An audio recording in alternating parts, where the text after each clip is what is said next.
Understanding the issues, let's look at what happened. HRD Corps is a statutory body established under PSMB Act 2001 and operates under the Ministry of Human Resource.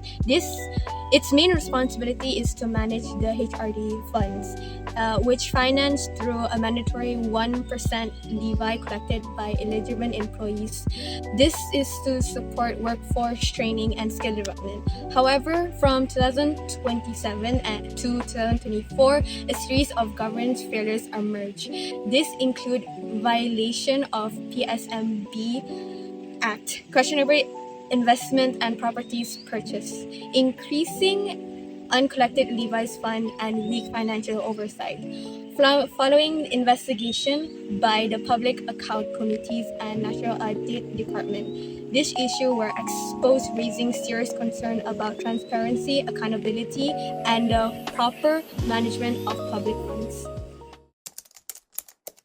The HRD Corp case involved several key stakeholders with different responsibilities. The Ministry of Human Resources oversees HRD Corp and ensures proper governance and implementation of audit recommendations. The HRD Corp boards are responsible for managing levy funds ethically and complying with governance requirements. The Public Account Committee and the National Audit Department investigated governance weaknesses, while MACC investigates any suspected corruption or abuse of power.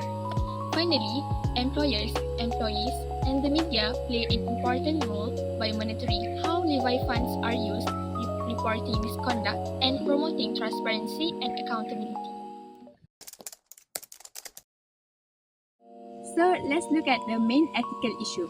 First, weak governance allowed bosses to make huge property deals like preliminary eclairs completely without board approval. Next, a lack of transparency hit a broken 14 million ringgit IT system that failed its test 3 times. They were also hostile towards whistleblowers. Employees were scared to speak up. In fact, the COO was suddenly fired right after giving evidence to investigators. This led to a massive mismanagement of funds. Instead of using money to train workers, they gambled 3.77 billion ringgit on high-risk investment, losing nearly 50 million ringgit. Lastly, there was revenue neglect. They failed to collect over 205 million ringgit in fees from employers, yet they kept spending recklessly. In short, it was a completely breakdown of honesty and control. Next, I will explain the application of ethical theories in the HRD Corp case. First is whistleblowing. It encourages employers or the stakeholders to report unethical practices. In this case, whistleblowing helps expose governance issues, support investigations, and protect public funds.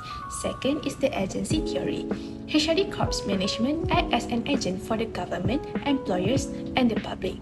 However, weak board oversight, poor reporting, and the use of levy funds beyond their core purpose show weaknesses in the governance.